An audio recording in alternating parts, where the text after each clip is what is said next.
Welcome to the London Free Press Podcast. I'm your host, Rachel Gilbert. Many of us have learned about the Underground Railroad and the safe haven that southwestern Ontario became for many Black people fleeing slavery from the U.S. But what happened to those people once they arrived here, particularly here in London? Today, and in honor of Black History Month, I'm talking with London Free Press reporter Jonathan Juha about two Western University professors who are trying to fill in the blanks. Hi, Jonathan. How are you? Not too bad on yourself. Good. So let's just talk about the project overall that these two professors are doing. Who are they, and what is the project? What are they working on? Okay, perfect. I find that it's a very interesting project. It's been led by two professors at Western. Their names are Miranda Green Bertide and her colleague Elisa McLean. Basically, the concept for the project is they're going to be looking at, there's this book written in 1856 by Benjamin Drew, who came to Canada. He was from the US, an abolitionist, and sort of like he tried to record a little bit about the experiences of Black people after they fled the United States and made it sort of like to the upper side of the United States or in Canada, where slavery was sort of like abolished, right? Mm-hmm. So sort of like try to recreate a little bit about what they happened. So that's sort of like the starting point for this project specifically. Like of all the peoples that Drew talked for his book, 16 of them actually settled in London. And sort of like the researchers are looking at, okay, what happens with their lives after sort of like the book ends, right? So we know a little bit about their experience up to this point, and obviously this being an abolitionist writer, he sort of like highlighted, I guess, the positives of their experiences in the book, but they want to get a clearer picture as sort of like what happens in the years after. Did they stay here? Did they manage to, have successful businesses, or did they decide to go back to the US? Sort of like to get a better sense of what the experience for the Black community was once they settled here in London. Yeah, because I know certainly the history that a lot of the history we learned in school was they came here and that's it. That's all we really know, right? So the book was written in 1856. And is there a cutoff date for when information ends from Benjamin Drew? I'm not certain about sort of like the limits. Like, I guess it depends on each individual person, like what their story is. So they're simply focusing on the individuals that are highlighted in the book and trying to find more information. And you are right. It's sort of like the general assumption is that, once Black communities or Black escaped slaves settle in Canada, it's sort of like an end point and everything was rosy for them, perhaps. And the researchers say that they have started to discover some indications that perhaps things weren't as easy. It's not like the fact that because they were not slaves anymore, they didn't face any type of discriminations once they got here into Canada. They talked to me a little bit about how perhaps it was hard for many of them to find work, sustainable work. And obviously with all of that it comes the idea of, owning property or having your rights, protected and things like that. Mm-hmm. So it's sort of like a gap in history that they see and in the research that has been done up to this point. So that's what they're trying to answer and shed a little bit of more light as to what the conditions were.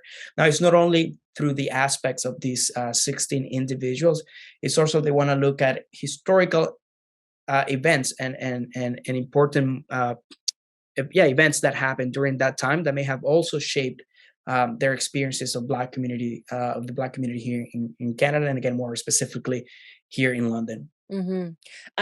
My next question was going to be, why is this research so important? But obviously you touched on that because there is a huge gap for information that we don't know, right? Has there been research at all into that time period after they fled and moved here and settled here at all? I think that the what's interesting about this project, it's a little bit more of a concerted effort into looking at the period as a whole. I mean, you obviously have individual researchers doing their own work, and maybe they're focusing about the history of a specific place or a specific landmark. Let's say here in London, we have the fugitive slave chapel, right? Also a very iconic and historically relevant structure from that same period, right? But it's limited in its scope. Maybe it's, again, locations, certain families, certain people. These researchers are trying to provide a broader picture. And again, by combining the the experiences of these individuals that they're going to be starting with, coupled with the historical happenings at the time, sort of like again provide a new perspective as to what their experiences was like. Mm. In your story, one of the professors says, life in London, here in London in particular, might not have been what many of them thought it would be when they settled here. What did they mean by that? Well, again, it goes back to sort of like these socioeconomic realities that they had to face once they got here.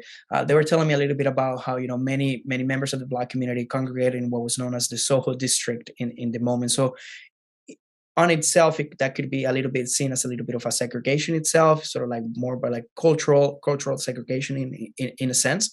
Mm. Um, but again, it comes with the fact that just because you're not just a slave doesn't mean that you're having prosperity and improving sort of like your life and the ones of your family, right? Sure. So those are some of the answers that they want to get, and try to paint a clearer picture of that aspect of it. Can you tell me who they're collaborating with? Because they are collaborating with some groups here in the city to acquire this information and help with the research, right? Yeah. So as I understand, they're going to be reaching out to many groups here in the community who have also been involved, sort of like in trying to record and bring to light some of that rich history from Black Londoners and the Black community here in Southwestern Ontario. One of those groups is going to be, the London's Black History Coordinating Committee and other groups, historical societies and things like that. Obviously, again, these groups that may have individually done some work and do their own research and try to bring some of that history back to life for our understanding. But Mhm. now, drawing from all of them, the idea is to put a more complete um, Picture together. picture together. Yes, Yeah. and that's and the next aspect of the project is not just compiling that information, but it's actually making it available to the public and readily available. I was talking to one of the researchers as well, and she mentioned how many times when these groups do their research, their findings are limited to their own publications or historical societies are the only who get to read their findings, but they want to make this a more public source of information for anyone trying to learn more about the history of the Black communities here in the city. Right, and I think this is such a cool thing because their plan in the end is to do a permanent online exhibit with all of this information. Is that right? That's right. That's an exhibit that is going to be sort of like run by Western itself, and it would allow people, to have easy access to it and find information to it. And talking to the researchers, they were telling me how they want to do it. Make it in a very interactive experience, creating maps so people can visualize when some of the key locations were, and Mhm. and including tax records, any type of piece of documents that they can find and add to it. So it's all compiled in one place, easily accessible. And again, to help additional research that may be going on like after this project is completed. And they're also in your article you mentioned they were hoping to develop a course at Western with this info. Yeah, that was also one of the elements that the researchers wanted to focus on the fact that London itself and Southwestern Ontario as a region has a rich history when it comes to the settlement of Black communities and sort of like how they got here and what they did once they got here, and some of the industries and cultural changes that they help effect, right? Um, Mm. but they feel like that's not an area that it's been explored enough even in the academic setting, right? So they want to create a course that would allow and expose students to that rich history that we have here locally. It would be really cool if this information will be available to everyone. So it would be cool if, elementary and high school teachers could access this and use it as a resource. Are they hopeful? Like, is that in the plans for the future that this could be a resource for other teachers?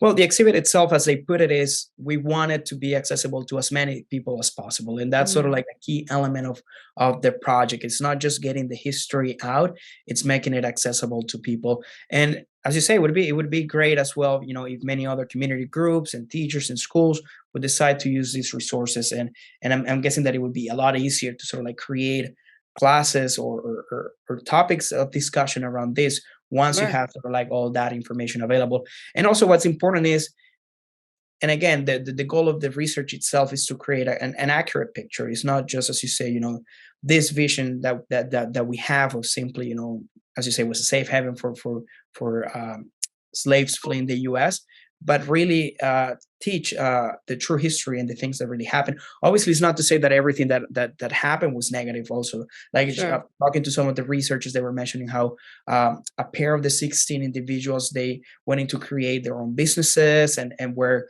quite successful. So there's the positive, and but there's also some elements that up to this point they feel have been perhaps ignored by the way that we've been telling this history. Absolutely. Well, I actually can't wait to see the exhibit and learn a little bit more for myself about our history here in London. So we'll definitely watch your reporting on this story and any information that Western rolls out about it. Thank you so much, Jonathan. No, thank you for having me.